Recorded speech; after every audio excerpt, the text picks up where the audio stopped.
to call, nobody to text. Like, nobody like that. I feel so alone. Like, I always just feel so alone.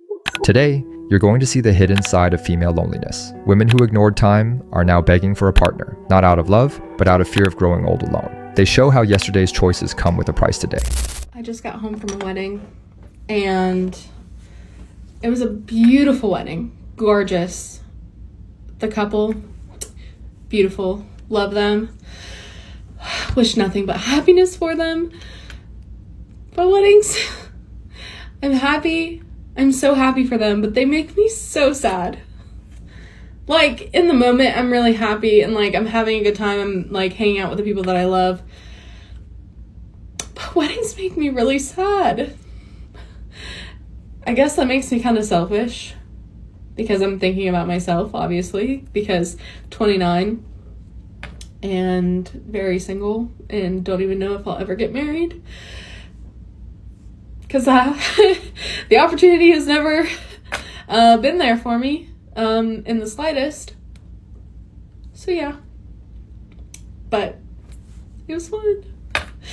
Here we see a woman approaching 30, realizing that what once felt far away, loneliness, is now becoming a reality. She even admits she's never had a real chance at marriage, which suggests that in the past she prioritized other aspects of life: career, fun, casual relationships. Weddings trigger in her a disguised envy wrapped in happiness for others. The problem isn't the lack of men, but the lack of focus on building a serious relationship at the right time. At 29, the biological and social window for serious relationships is not the same as it was at 22. I am tired of being single. I'm a single mother, 3 kids. I've been raising them on my own for 3 years.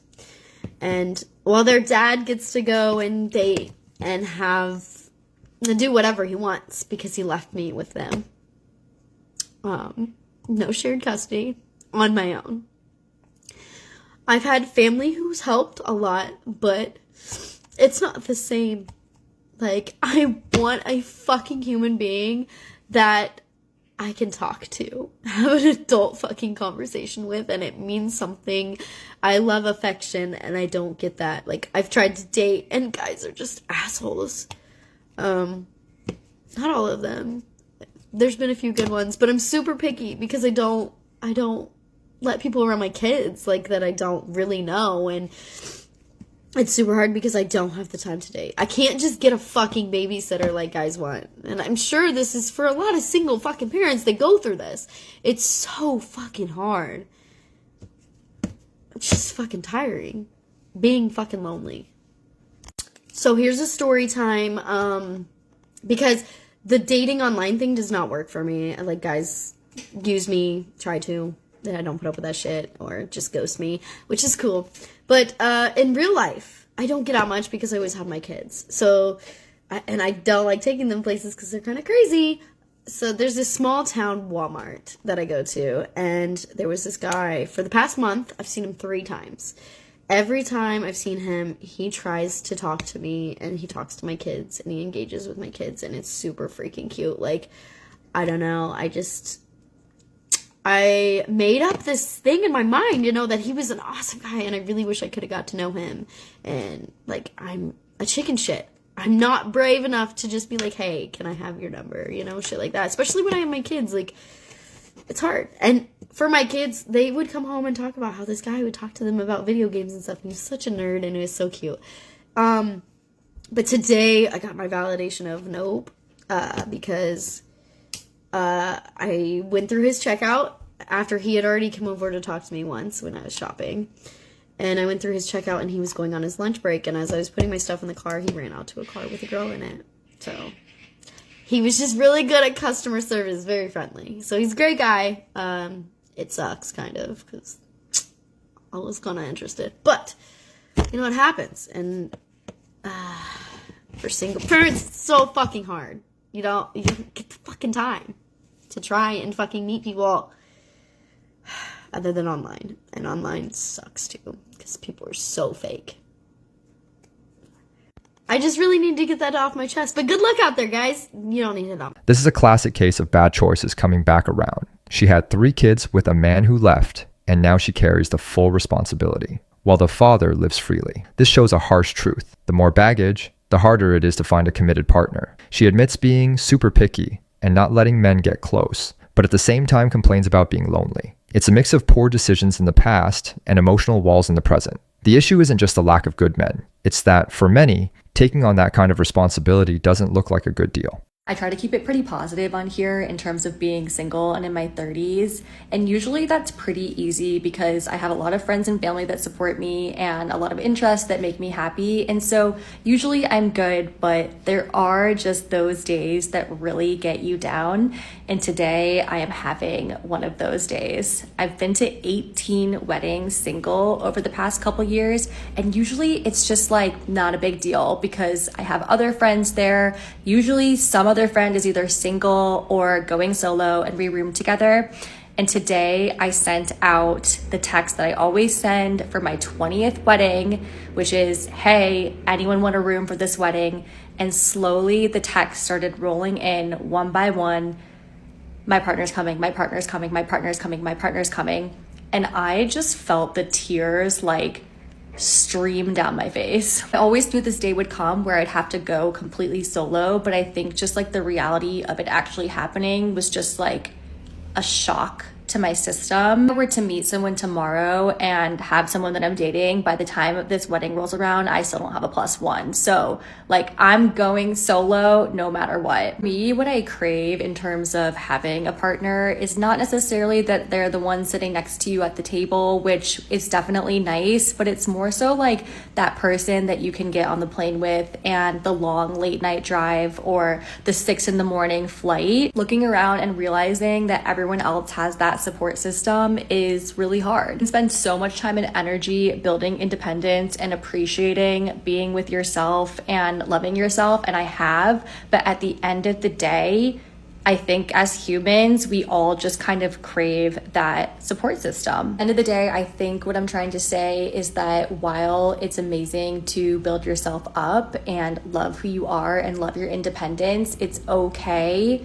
to want something beyond yourself. I think I might be at that point. This woman represents a common pattern. She built an independent life full of friends and activities, but neglected to build a deep, lasting bond when the timing was right. Now she sees her friends starting families and feels the weight of social exclusion. She values her independence, but deep down, she longs for what she set aside, a partner to share life with. It's the portrait of someone who believed that having everything except a man would be enough, but now realizes independence doesn't fill the void of intimacy and partnership. Accepting that you are most likely going to be alone for the rest of your life is a really hard pill to swallow. And it's not even because there's anything wrong with me or that I am not deserving. I'm just tired. I've spent most of my life recovering from men who have caused so much trauma. My physical brain cannot handle anymore. It is always in survival mode. It is always in fight or flight mode. My brain has never fully recovered from the trauma that has been caused. I meet guys and I feel like I'm constantly looking for a reason to not trust them because I have never experienced a good man before. Like I've never been in a good, healthy relationship. I don't even know what that looks like. I don't even know what to look for. I don't know what is normal. I've never experienced normal. How am I supposed to know? And now I'm 37 and every man that I meet is disappointing and doesn't add value to my life, doesn't make me happy. And I just don't want to settle anymore. How do I know if someone is the one? I mean, is there something wrong with me? I question it all the time, but I know that I'm just fucking traumatized. What does a loving man feel like? What does a healthy relationship feel like? What does it feel like when you have found your person? I've been in so many relationships, long relationships, and no one has ever added value to my life or made me feel like I was enough. And it makes me sad that I have never gotten to experience this. It genuinely makes me sad. But I just don't know if it actually exists. So I will probably be alone. And that scares me, but I am slowly accepting that this is probably my fate. And I need to learn to love myself, and I need to tell myself that that is enough, that I don't need a partner to be whole. And that is my journey right now. I'm not an expert. I am not putting expert advice into the world. This is just my journey and what I'm going through right now. And if you're going through the same, you're not alone. I don't know, maybe that's my purpose, to learn to be on my own and let others know that it's okay. Here, there's a self-destructive cycle. She made poor choices over and over, built up trauma, and now uses that trauma as an excuse not to open up anymore. She's distrustful, constantly in defense mode, and ends up pushing away even good opportunities. She no longer knows what a healthy relationship looks like because she's never experienced one. It's an open emotional wound, but also a reflection of patterns she's repeated throughout her life, patterns that rarely change without real self-criticism, not just victimhood. It's 2025 and I'm still looking for a stay-at-home boyfriend. In case you guys forgot why I deserve a stay-at-home boyfriend, well, let me remind you. I will buy you whatever you want. You want a brand new Minecraft Lego set? You got it. You want a brand new set of tools? I also got you. You want a brand new car? Don't even worry about it. You will also have complete access to my credit cards. I have an Amex Platinum business card with no limit, and that's just one of my credit cards with no limit on it. I will also be the best, cuddly, loyal girlfriend you've ever had. Not to mention, the best part is my house. It's 4,000 square feet, it's huge, it needs a man in it, I have no roommates, nothing, all alone. This is a distorted role reversal. She's looking for a stay-at-home boyfriend, essentially a man who lives off her. That's not building a healthy relationship, it's trying to buy love and presence. This mindset, believing material wealth can replace femininity, companionship, kindness, and mutual growth, drives away quality men and only attracts opportunists. Deep down, she turns a relationship into a benefits contract, not a union of shared purpose. Let me tell y'all why I need a man, okay? I'm tired of all this, like, we don't need men anymore rhetoric. Like, no, let me be so for real and tell y'all why I need one. So there are just basic things that I never learned because I came from a great family and I had two very loving, very involved parents. And despite my dad's best efforts to teach me anything, I felt like, you're a man, you're my dad. Like, no, this is your job and eventually it's going to be replaced by another man. So I really don't need to worry about these things. But the problem is I'm 32 and the man that was supposed to come in and replace my dad for these things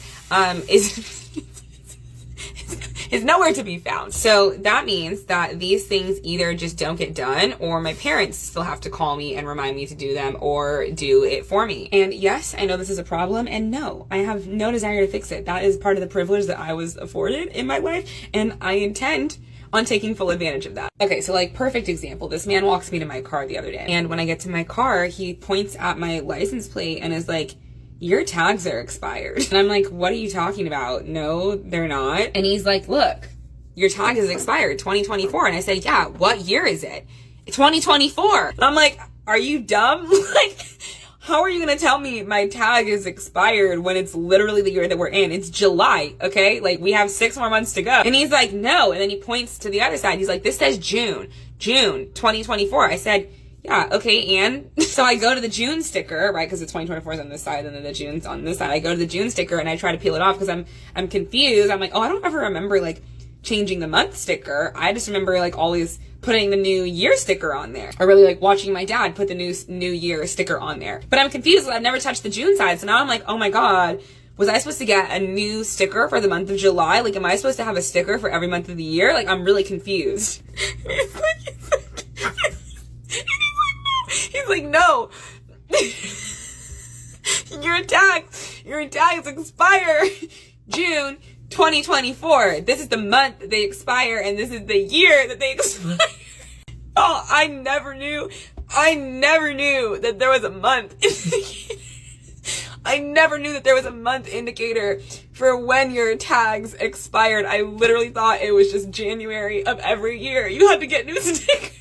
So anyway, things like this, like I just feel like I shouldn't have to be bothered with. Like, I am aware, like, before y'all start yelling and be like, these are basic adult things. Like, yeah, so is cooking and cleaning, okay? And men still be thinking that we should be doing that. So like, these are just like, these are the type of things that I really feel like I should have a man for. Cause I just cannot, I can't be bothered. This is the reflection of a generation raised to depend on others, yet refusing to learn basic life skills while waiting for a man to fix it later. At 32, she admits she doesn't want to learn simple things about independence, but wants a man to do them for her. This attitude drives away serious men and only attracts users because men of value look for partnership, not a daughter to raise. The mindset of, I don't want to change, I just want someone to show up, is a fast track to failure in relationships.